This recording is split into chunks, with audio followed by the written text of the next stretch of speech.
And then we have the general public as well. So I'd actually like to start with the beginning, Stanley, because in the very beginning you have that animation with the elephant. Um, Louder, you can't hear me? Can you hear me now?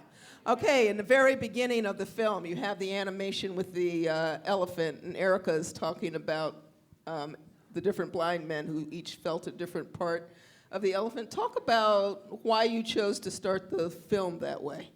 Okay, so I think that I chose to start the film that way for a number of reasons.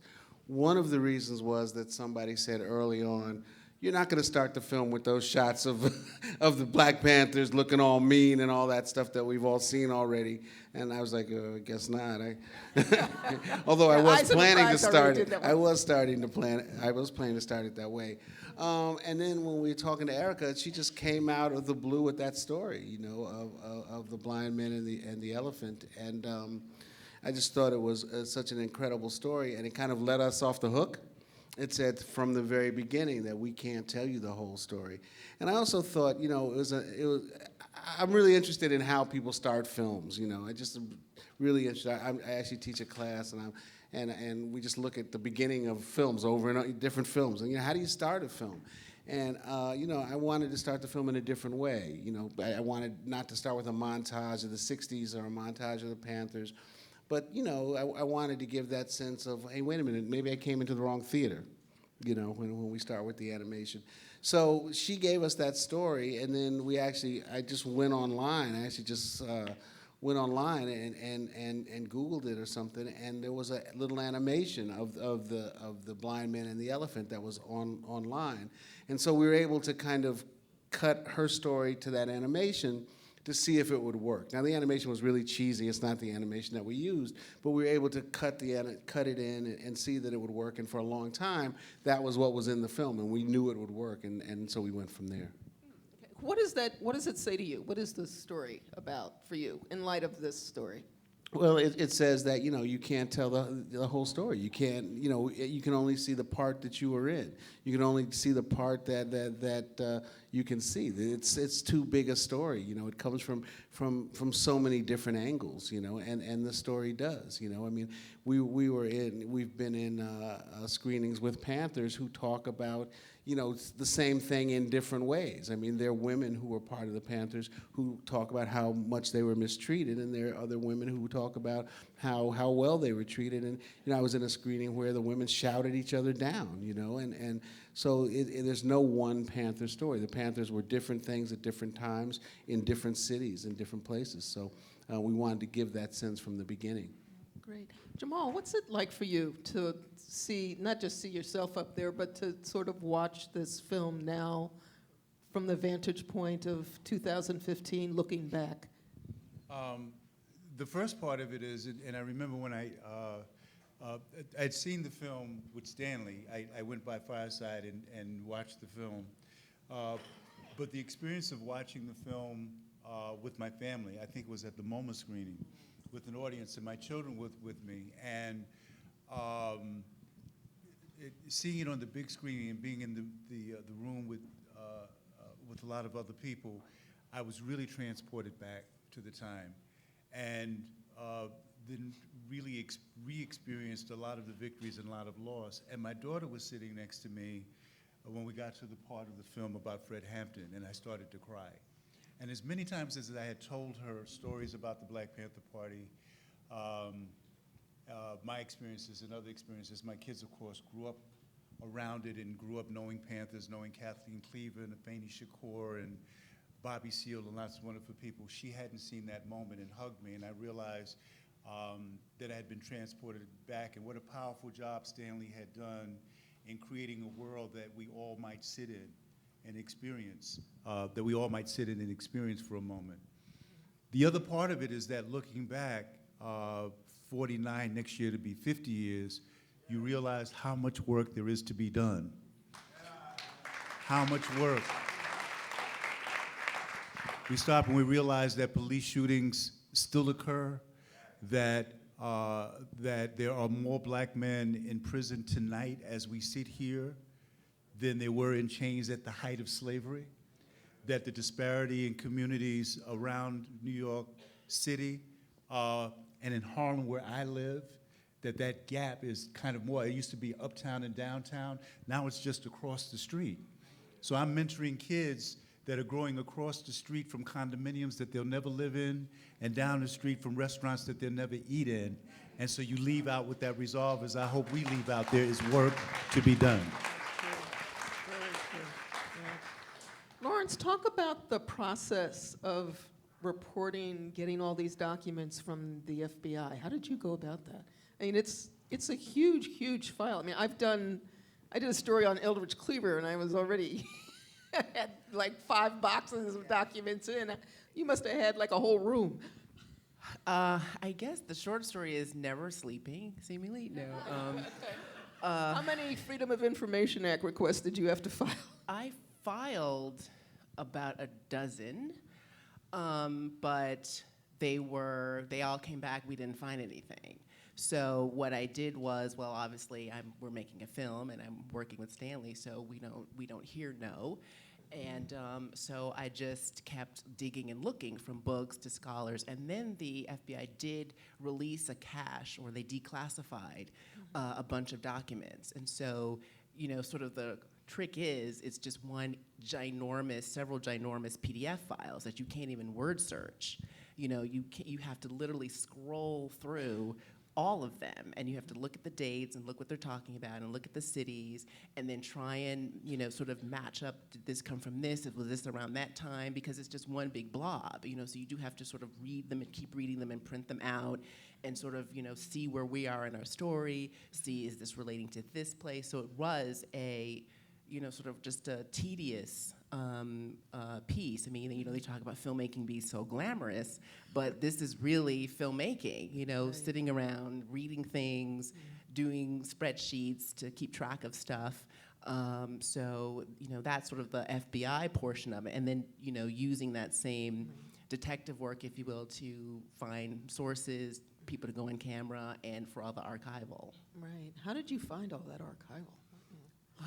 Well, we literally searched the globe from the obvious sources of networks, but also a lot of the networks are losing stuff. A lot of material is lost, thrown away. We also found and looked at individual archives and sources, individual filmmakers, individual photographers. I mean, there was a lot of people who were just sort of creating history, literally. They just went out in the street, started taking pictures, and then you look up 50 years later, they have got a beautiful and incredible, powerful body of work.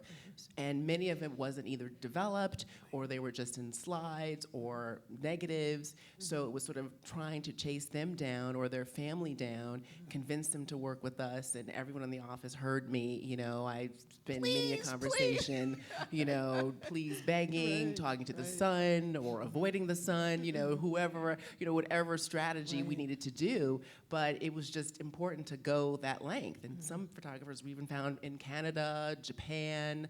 It really was a global France. It really was a global search. Yeah, never.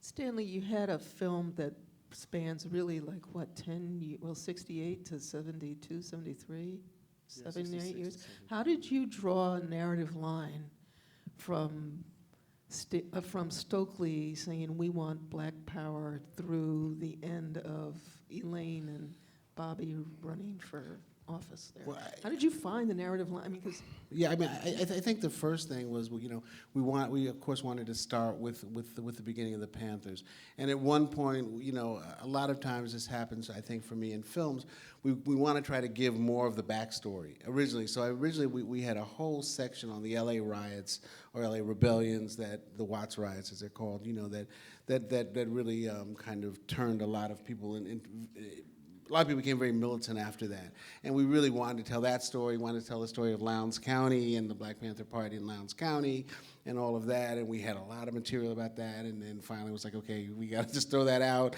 Let's just start with the story of the elephant and the blind man. I don't know. So, a lot of times, you just find out that you can't, it's really hard to give a lot of backstory in these films because, it just, you're sitting there and you're like, okay, so I thought this film was about the Black Panthers, and could we just get to it, you know? And so a lot of that we threw out. And then I think, you know, what we wanted to try to do was try to stay to the spine of the story. So the story has this kind of spine, you know, and there are these branches that go off, but they kind of don't go anywhere.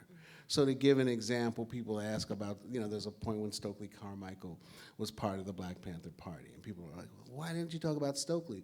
Well, Stokely was part of the Black Panther Party, then he wasn't part of the Black Panther Party. And it didn't really progress the story anywhere. I mean, if we were gonna write a book about it, you'd have to include it. But in a film, you know, it doesn't kind of help the story, it doesn't go anywhere.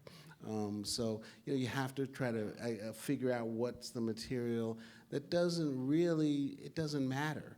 You know, if you have 2 hours to tell the story of the Black Panther Party, some of those things really don't matter. Well, yeah. Jamal, are there stories in there that you know about stories that you wish were in that aren't there? Don't ask him that, please. Let me say, as a filmmaker, I appreciate what Stanley was up against. We all have been there. We've Gotta all been drown there. those I think kittens. what I really think is powerful about the film and amazing about the film, and yes, it easily could have been a 4-hour film or maybe even a Curiosity, 6-hour. how long was your assembly? Yeah. Huh? How long was the assembly? The first cut. Yeah, it was long, but you know, we tried not to. You know, I mean, You're not going thi- there, okay. Yeah, I mean, I think I was part of the Kickstarter campaign. I was getting all those little videos. But I think part of the key is Right. to not have an 8-hour assembly. Is to try to really, you know, because then you just confuse yourself. So I'm sorry, but go no, ahead, but I Jamal. really think that what Stanley achieved is that when I speak, you know, around the country about the experience, and especially the young people, they will say, "You were in the Black Panther Party. What was it like?" And what they really mean is, what did it feel like? What did it feel like to wake up and to breathe that air and to be in that space and to do that work and to fight that fight, you know, and to you know, to walk that walk and love that love and, you know, feel that anger. And Stanley accomplished that. And I think it's been inspirational for folks who were there, I think, to know that that moment in time is validated once again, that it meant something. And I say that not only for people who were part of the Black Panther Party, but supporters and people who were part of that rainbow movement, from the radical white left, from the Latino community to the Asian community to all of that. And then for young people to know that there is no start date for activism because we were so young. And I like to say that in terms of what older progressive people might be feeling at the moment and younger progressive people. There is no start date for activism and there's no expiration date on dreams. And whether it's a tiny dream or a dream that we can live in a society where there's true, as the sister said it, in peace and freedom, that's an important thing. And I don't want to forget this. There are former Panthers in the room, because we always like to talk about the rank and the file. Can you just stand up for a second? Come on and give them a round of applause.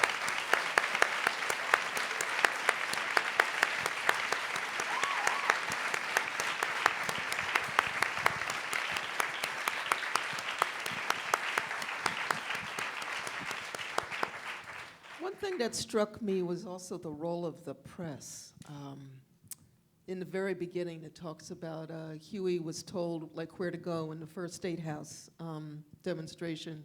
He didn't know how to get to the spectator area, and the press said, "Oh, it's over there." I also know that there was when Fred Hampton was killed. One of the ways that whole thing came about what was told was because reporters went in, looked at the site, and said, "There's no bullet holes going that way. They're all the bullet holes. They're all traveling out. They're all Yeah. going. They're all going in. There ain't no holes coming out." So I found that interesting. What's changed? We really understood the power of the media and proudly say that we stood on the shoulders of the civil rights movement in that regard. And specifically, if you look at the murder of Fred Hampton, that happened in 1968, and you look at the murder of Emmett Till that had happened 13 years earlier in 1955, his mother brought his body back to Chicago, and they wanted to, you know, dress the body. Stanley has made a powerful film, The Murder of Emmett Till, and Emmett's mother said, "No, the coffin will be open. I want the world to see what happened to my son." And she stood as a mother, and we've seen it all too often again with police shootings and the murder of kids like Tamir Rice and Trayvon Martin, where the families understand that not only do they have to grieve and mourn, but that has to be a lesson in social justice for us. And 50,000 Chicagoans came and seen, and that was really the birth of the modern civil rights movement. Rosa Parks, if you read her writings about what she did, she said, I thought about Emmett Till the whole time that I refused to give up my seat on the bus. And so the Panthers understood that they needed to open that apartment. The police did not, do anything, so they left the sheets, the bloody sheets and the blood on the floor, and had people come in and call the press. And yes, it was young white reporters who came down and noticed that all of the bullet holes were traveling inside the apartment. So we understood the power of that. And what we called it then, now people will call a special event or a media event. In the Black Panther Party, we call it a colossal event. And it would be Bobby or David, somebody would call and says, we have to create a colossal event. And the colossal event was to get media and community attention. And also people, of course, you always hear about the Black Panther Party breakfast program, but it was always spoken about and understood that our other most powerful vehicle was that newspaper, was a Black Panther Party newspaper that featured Emery's art and those stories. That was great to see. If we didn't sell how many papers every day? 150 papers a day. But that was understood that was the lifeblood in terms of getting that information out in the community.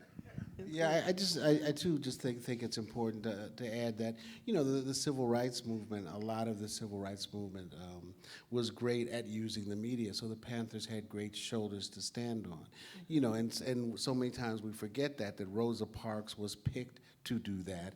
It was the whole thing is fake. It was not a woman who was tired, Great story, though. Huh? Made a great story. It made a great story. It made a great for the press. The whole thing was done for the press. I mean, she was picked to do that. The Freedom Riders. We did a film called Freedom Riders, and part of what they said was, if you can stay in the news for 3 days straight, then you have yourself an event.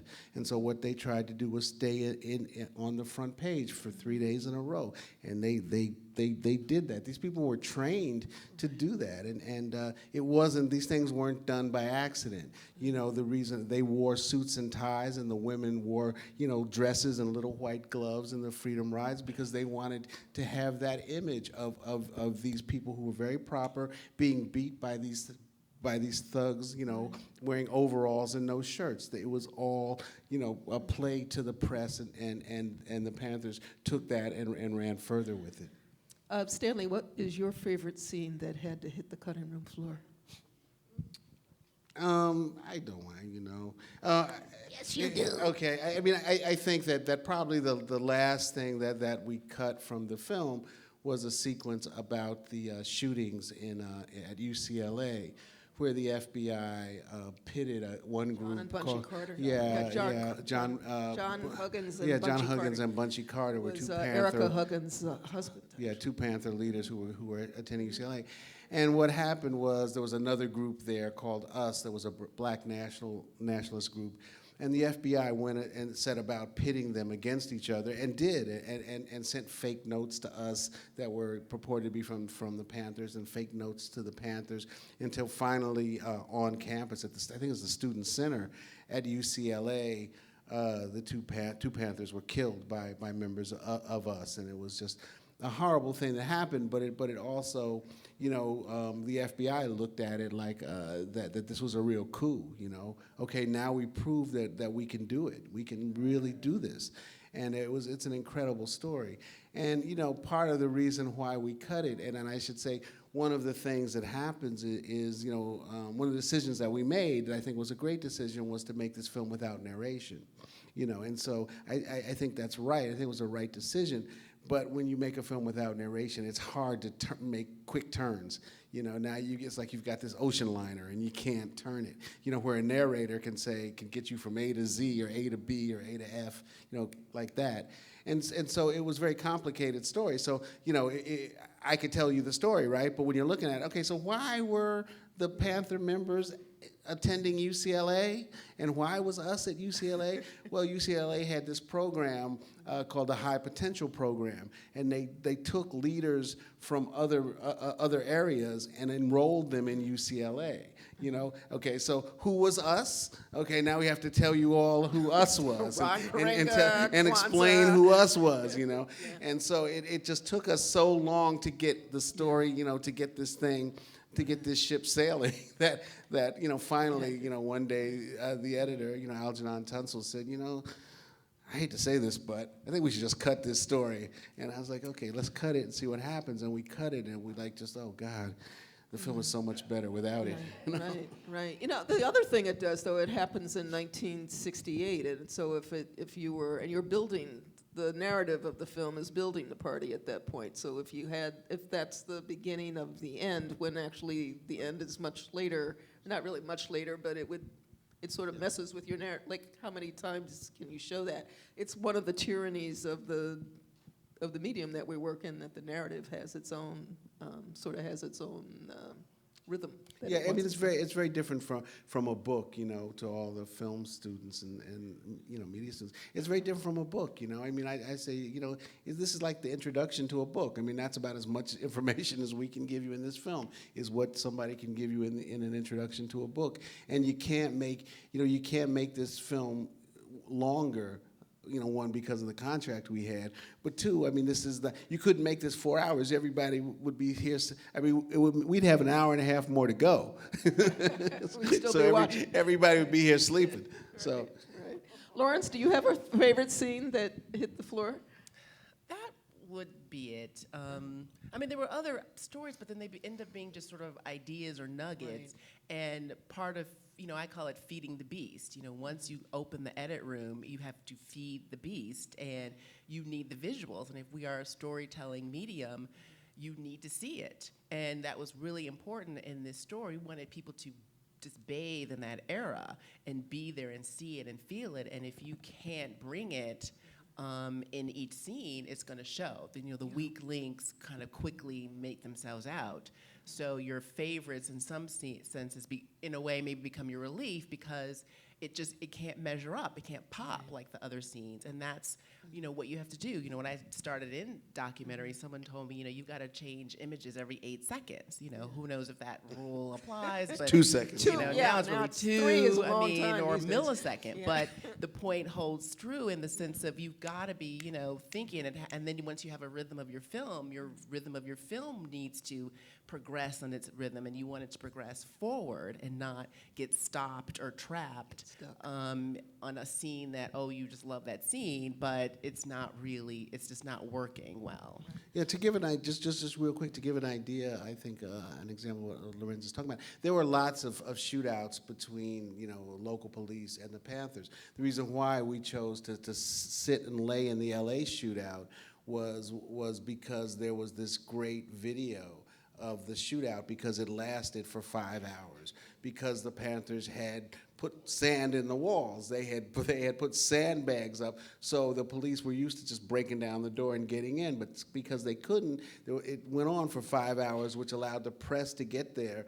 And you know, this was a different era, so the police let the press get a little too close so they could actually film it. And so that's why we said, okay, you know, we don't want this film to be a series of shootouts. Let's pick one. Okay, this is the one we're going to pick because we have the visuals to really show it. I remember one reporter who was there telling me that a lot of the Panthers that were there were actually veterans of the Vietnam War. And one of the things that Hoover was most afraid of was the fact that there would be a radicalization of these Vietnam vets who would join with these young, disillusioned, or not just young, but disillusioned whites and the Latinos, and that for all of these reasons, Panthers become public enemy number one.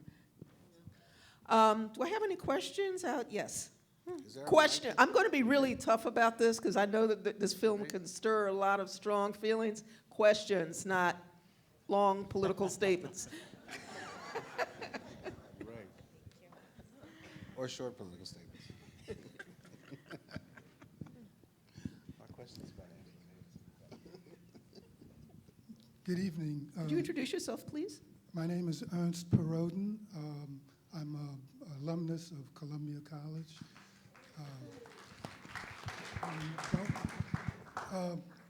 I want to thank you. You did a beautiful job. It's well researched. It's beautifully edited. The storyline is true. It's your perspective, like you say. No one person can tell the whole story of anything. But you did a very good job. It's sincerely done. Given the fact that the DVD, which will last for a long time, it can be a vehicle to have a lot of the information, so don't just think of it about the first 2 hours. The visual form is what our era is dealing with. Okay, so is the question here about whether or not there's going to be more information on the DVD? Right. Okay, is there going to be more information on the DVD? I'm sorry, we got a lot of people here. I'm not trying to be mean. I'm assuming that there will be. We've been like just on an incredible roller coaster ride. Yeah, how with many this cities film. has this film been? I don't know. I think it started out supposed to Time be I turn 20. around, I think I'm getting another think tweet it's from more like 40 or 50 now. It's wonderful. And this And is your first feature internationally- film. I mean, your first theatrically Yeah, it's released. the first film. Yeah. I've been making films obviously for a long time. It is the first one that's had a real theatrical release, and it's just been nuts. So we haven't had a chance to think about a lot of these things. But a lot of times, though, what happens for these kind of films in terms of DVD extras, and we will have DVD extras, is that we don't have the money, the resources to buy a lot more footage. So we have the interviews, but we don't have the money to kind of, to You have to really reproduce it again. to really tell the story in a really rich way. So we'll do what we can. We've got a lot of great interviews, and we haven't really even discussed that yet. So we'll figure out with PBS what we're going to do. Okay. Hi, Yeah. my name is Amar Hussein. I'm a filmmaker myself, and this is a quick question, I promise. I'm really interested in the part that takes place in Algeria with the international office. But my question is, a lot was said about this, the sympathy from the North Vietnamese, from the different African nations, but very little was said about what I consider a very important aspect, which was the special relation between the Black Panthers and the PLO head by Yasser Arafat at that point. And I was just wondering, why is it that the film didn't tackle that brief but profound moment of Arab and Black solidarity? I think it's just a matter of time, of what we could say about the international wing. You could make a whole film about that, and we just kind of ran out of time about what we really could say about what happened there, because also it is kind of, in some ways, it's a sidebar. It's like if we had a lot more time, we could do that. But again, there's just so many things that we could have talked about that we just couldn't really explore the way we wanted to. But thank you. And then we just at least tried to include visually Yeah, there that is a shot of diversity them, of the different leaders. So that was the appropriate and How time many saving way we Panthers could are still handle living it. in Africa as we speak? Do we know? Yeah, Yes. there's a bunch of Yes. Panthers. There's like a dozen, aren't there? Yeah, there's a bunch of Panthers. there's a There are a bunch lot. of Panthers who still can't come back. Yeah. Who fled to Africa and Cuba, and they're not Cuba, and they're not Are you still the in touch government with all those hasn't. folks, Jamal? Yes. Are you allowed to say? I All am, right, actually. so filmmakers, there's your next Yes. film. Yes. Yes, I'm Eric Frazier. I'm a former graduate of the Teachers College here, and also a jazz recording artist. And I used to work with the Panthers years ago in Illinois. And the international question is a great sequel, I think. But this question is similar international-wise as well. Was there any consideration given to, in making the film, to the situations regarding some hijackings that took place of some Panthers that went to Cuba at all? Or could that be another part of the international sequel?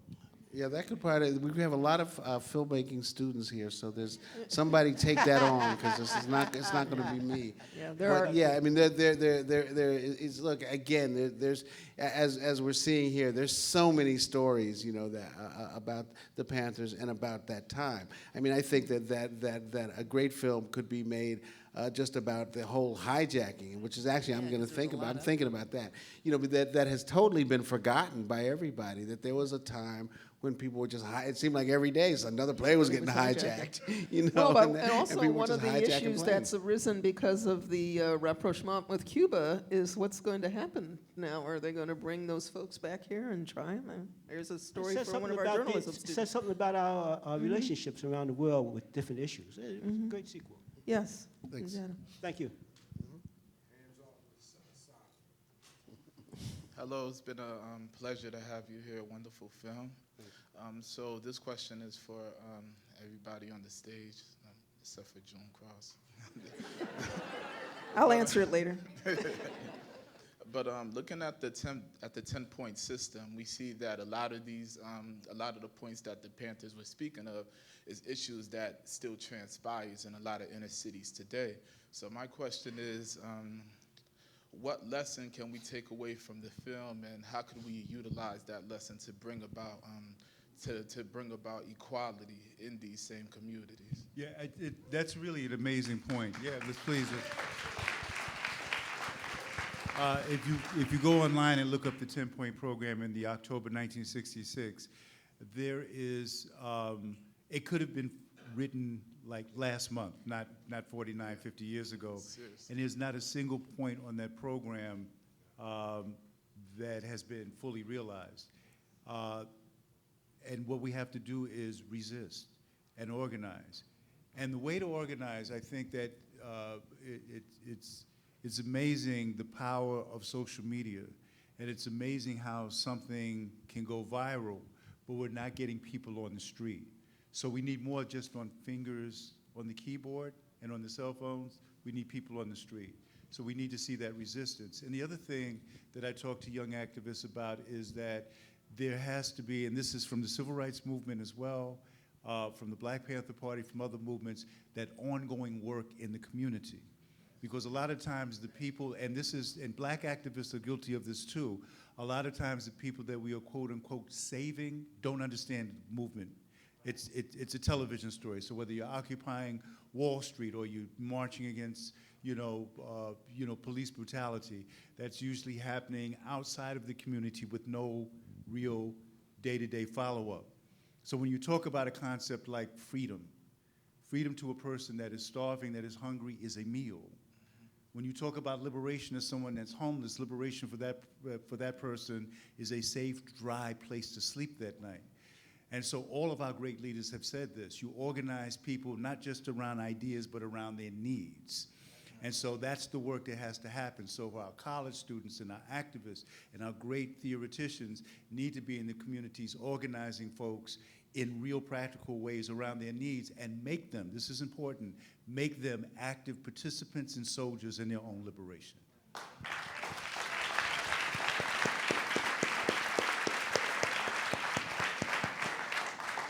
Chris, you had your question. There's a lot of people standing in line. I just want to give everyone a chance to be heard. I'm not trying to. So let me be quick. One, thank you very much for this film and showing it here. Good to see you again, Brother Jamal. Brother Noche, what's up? Yeah, how you doing, Talk brother? about a young Yeah. activist that puts it on the line. Yeah. How many times have you been arrested This for year? resisting the police this year? Well, let's just start with this year. Anyway, that is a frontline young activist right there. Brother Noche. My question, real quick, is was this an intention of the film, and could you speak to it anyway? The elephant in the room seems to be that the world is still crying out for a revolution to actually get rid of this system, and people, have not made a revolution and have suffered terribly in the decades that followed. What is the, what do you have to say about the sort of the narrative of the film? Because it broke my heart to see Bobby get in the suit and run for mayor, and then, sort of really the hopes and dreams that thousands and millions of people had for a whole different world be so crushed and betrayed by sort of the giving up on the revolution. And the other thing I just wanted people to know is that Revolution Books is opening up in Harlem next Saturday. Yes, that's right. And Guji Watiango is going to be part of the grand Sunday. Thank you. Maybe y'all already know, but this is going to be an important resource in Harlem. It's on Malcolm Where X is it in Boulevard, Harlem? Malcolm X Boulevard and 132nd Street. It's going to be next Sunday. All right. Cool. So, but you can speak to the Did first. you interview Bobby Seale? Is he one of the? Is Bobby? Did you interview Bobby Seale? No, unfortunately, we couldn't reach an agreement with Bobby. We tried, but we couldn't get that done.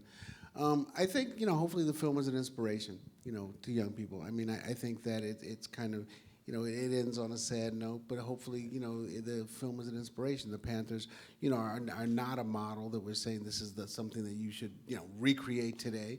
But I think the story is really inspiring. One of the things that I'm always struck by is there's a picture early on of the Panthers, the founding members of the Panthers that we use early on. They're standing outside in a yard, and it's Bobby and Huey and Big Man and Little Bobby Hutton and the Forte brothers. And that's it. Those 6 people that was the Black Panther Party. And here we are, 50 years ago, still talking about them. So I think that hopefully it can be an inspiration to young people.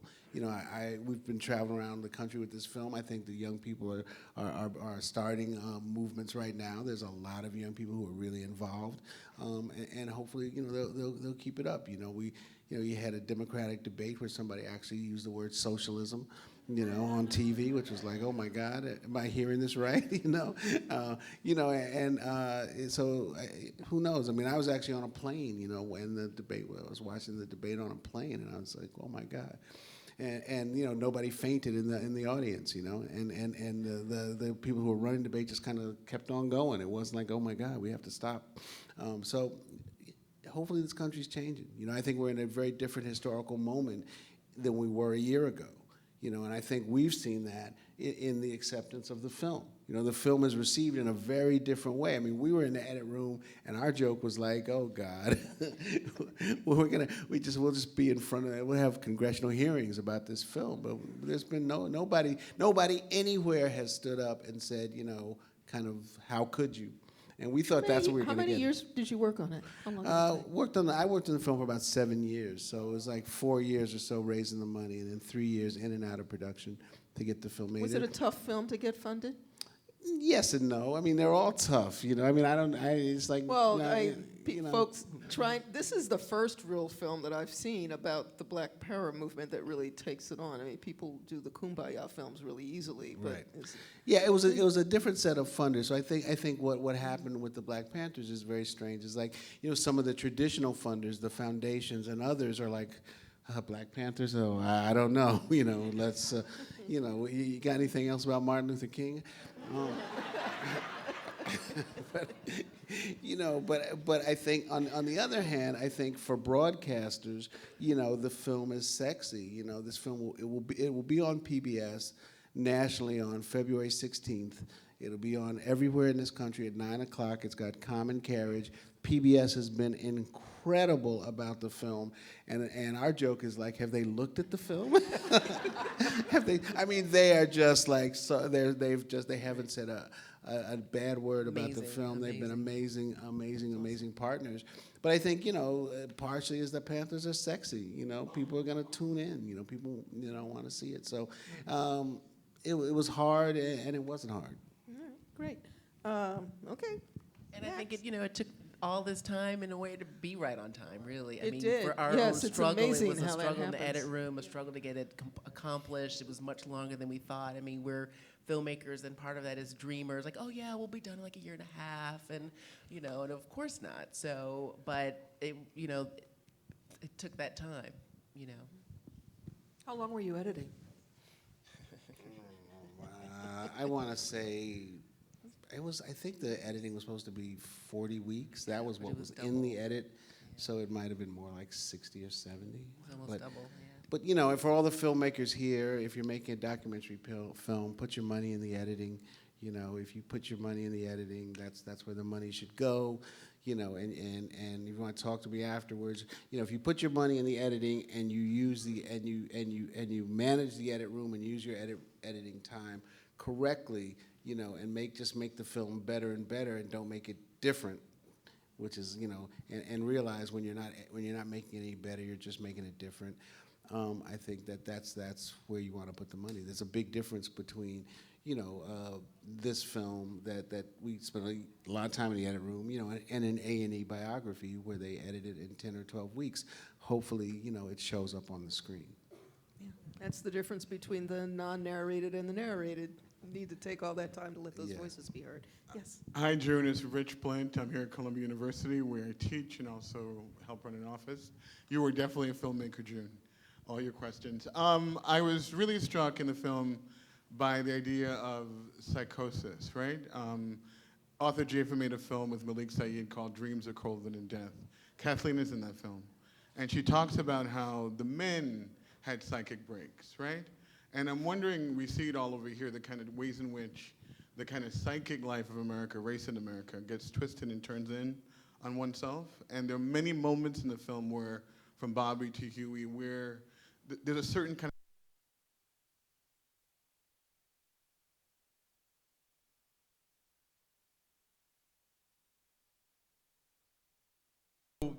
Before there was, and I think that the former Panthers in the room will bear this out with me, we did not realize for years how much we were suffering from post-traumatic stress. Before there was a name for it, even for people who were at that time, Vietnam veterans and Korean War veterans, that many people in the movement, Panthers in particular, were part of the walking wounded. Yes. In terms of what we dealt with. I write about this in my book and talk about my years of depression and coping, a little bit of drug abuse and survival guilt. A lot of that came from survival guilt because I, as a young Panther, had grown up and been in situations that that I saw comrades get killed or go to prison for the rest of their life, and saw the children that we call Panther Cubs. I had dinner last night with Kathleen Cleaver and Joju Cleaver, and we talked about some of those things. I was in Atlanta showing the film. During that time, there were young Panthers, myself included, who were suffering from ulcers that are evident as teenagers, that should be evident in like middle-aged businessmen. We had young women, teenage girls. I'm talking about young women who were 18, 19 years old, that were having gynecological problems associated with older women. It was that stress turned in. It was the fact that we were literally up 18 to 20 hours a day, because even when you got to one of those apartments, what we call Panther pads to sleep, you had to be on duty. So you had to do security, be by the window. You knew that it was a real possibility that each and every day could be your last day. So all of that kind of, was working at the same time.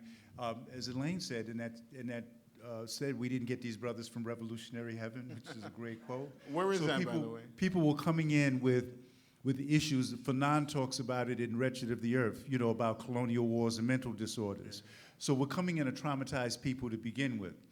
That being said, you would at the same time witness the most tremendous healing that that you could imagine. You would see people come in who were addicted to heroin that would kick cold turkey in the Panther office. You would see people that had that were called problem students that we would now diagnose as learning disorders, learn how to read and write and run political education classes. You would see people that came from broken homes that were told they could never be responsible become in charge of those liberation schools. So even in the struggle, there's healing. Right, so I also kind of want to say that it was continuum where you were a major witness to both sides of this, to the pain and to the healing at the same time. But it is a tremendous phenomenon that Thank you, occurred. Jamal. Yes. And if I could add quickly,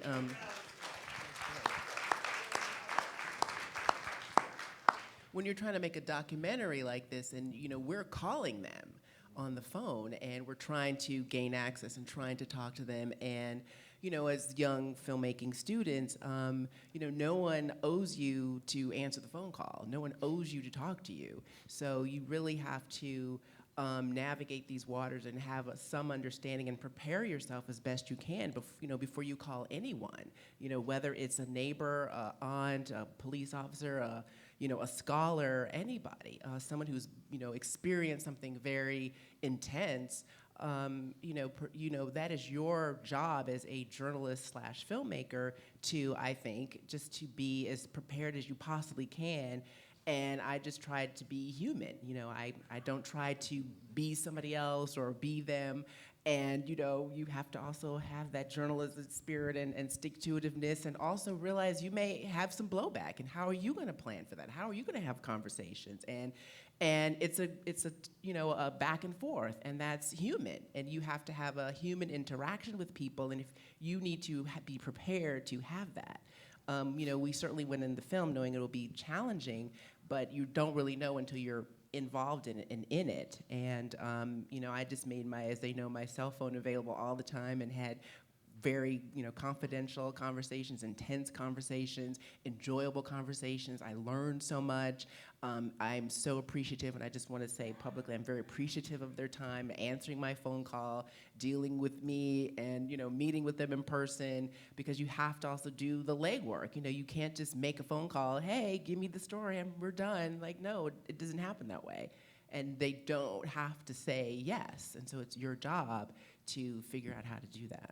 I push a little further on that, because part of that is you're hearing stories from people who were psychically wounded, and they are in many ways still walking wounded, and you're absorbing these stories. How do you care for yourself as someone who, I don't know how many interviews you did, but it must have been a bunch. How do you care for yourself while listening to the stories of the unimaginable things that some of these folks lived through? And you're having to figure out, how do I tell this story?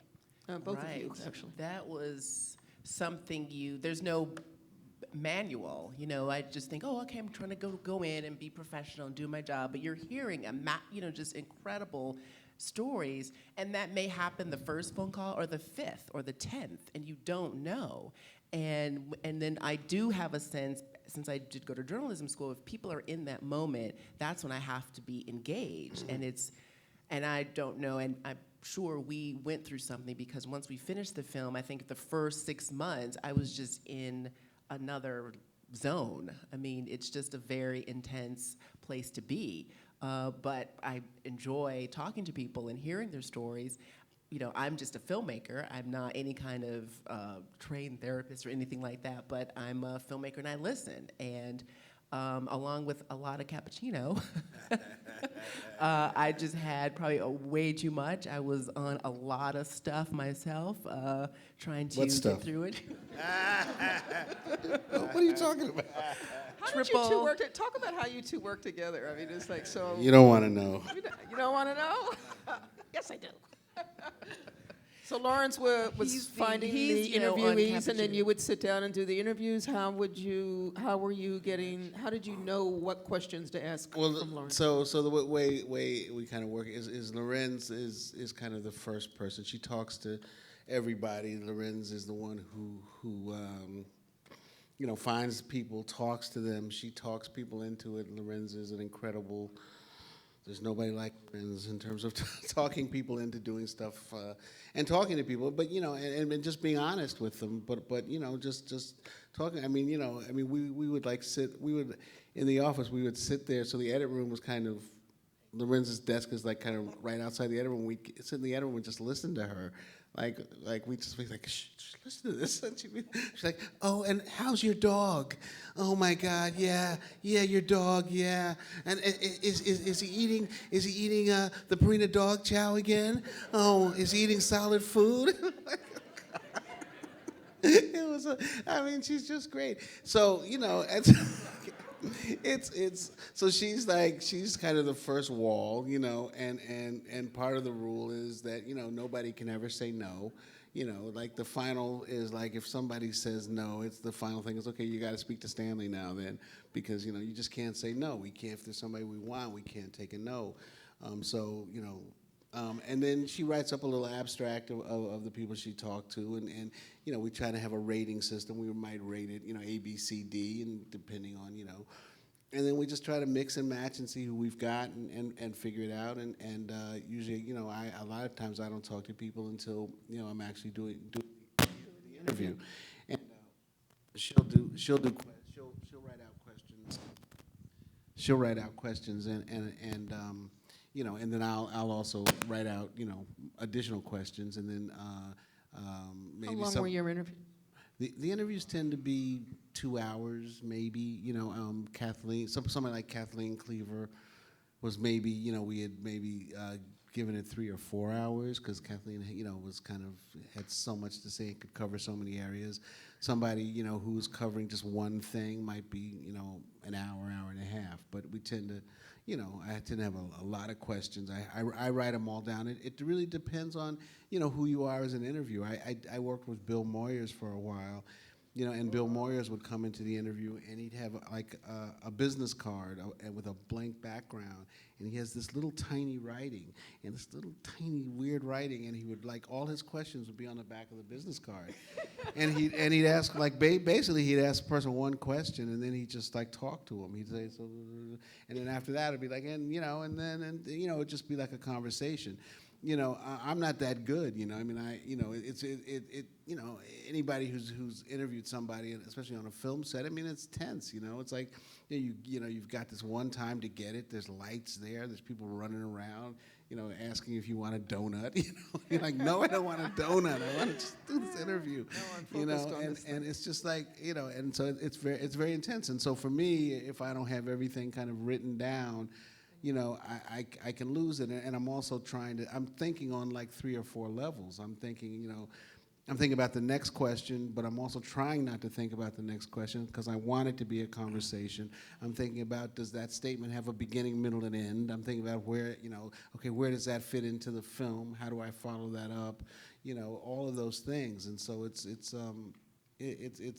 kind of that's to me the most intense part of making a film. Yeah, it is. Because it's a time you can't go back. The edit room, you know, is okay, but you can press. There's actually a button. If you have money for 60 weeks of editing. Yeah, well, there's actually a button on you know, on these editing systems now that's called undo. You know, Apple and Z, I wish love that life button. had, you know, an undo button. Sorry, honey. But you know, I mean, you can just hit undo until it gets back to where you started, and you just, you know, so you know, editing room doesn't have that same kind of tension. It is a much more relaxed time. And also, when you do these historical documentaries, we put together, or I have the staff put together what I call packets of each person.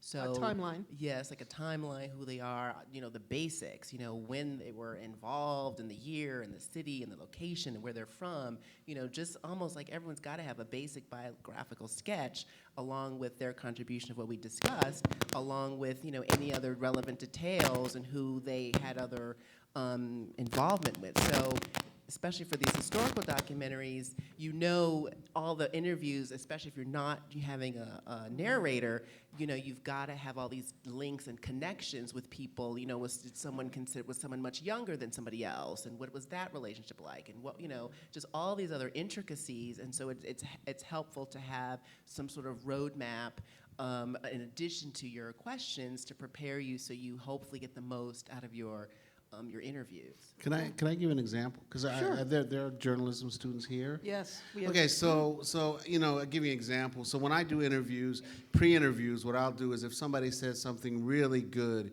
you know, I'll put it in quotes. You know, in my notes, I'll put quotes around it because that'll say to me, that was what they said. That was a quote.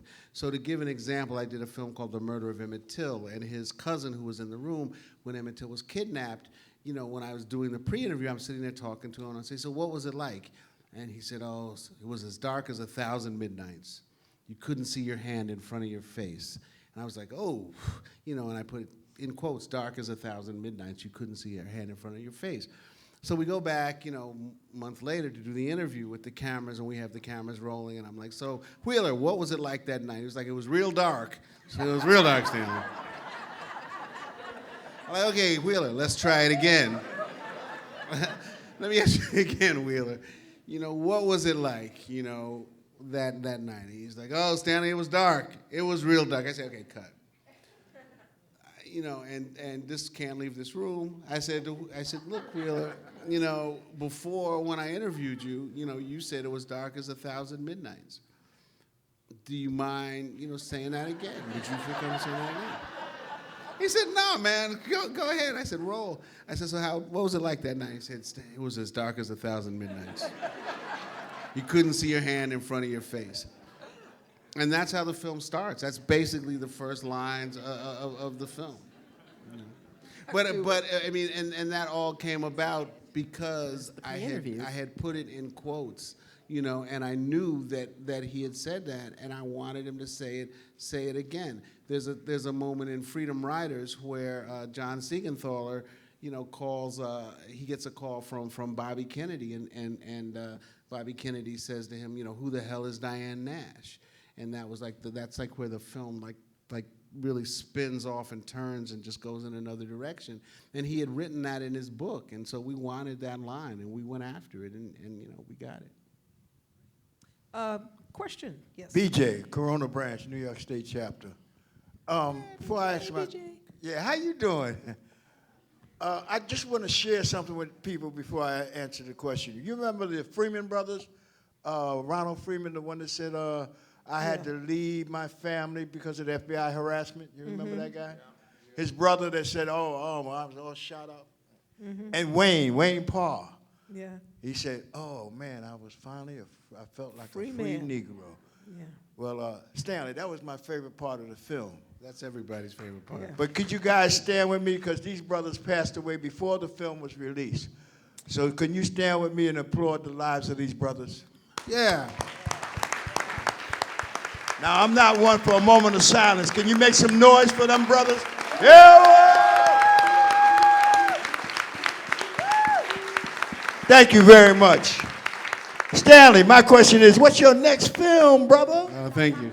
I should also say before I go on to that is also that Mike Gray, who shot a lot of the Fred Hampton stuff and is in the film.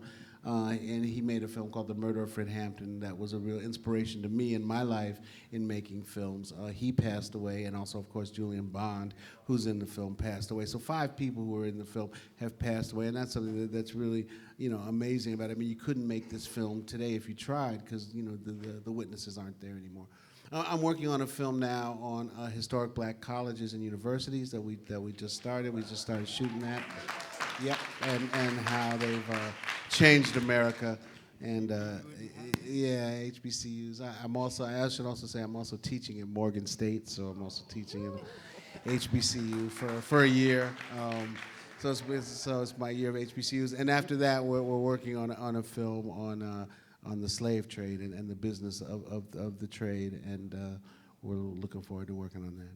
And I'm working on a series of short documentaries on mass incarceration, from looking at race and bail to the prison complex. So, Okay. I think we have the last Okay, question. while I was standing here, you answered my question, so I just want Okay. I just want to thank you not just for the film but for the discussion, which has really been fabulous. Thank you. all.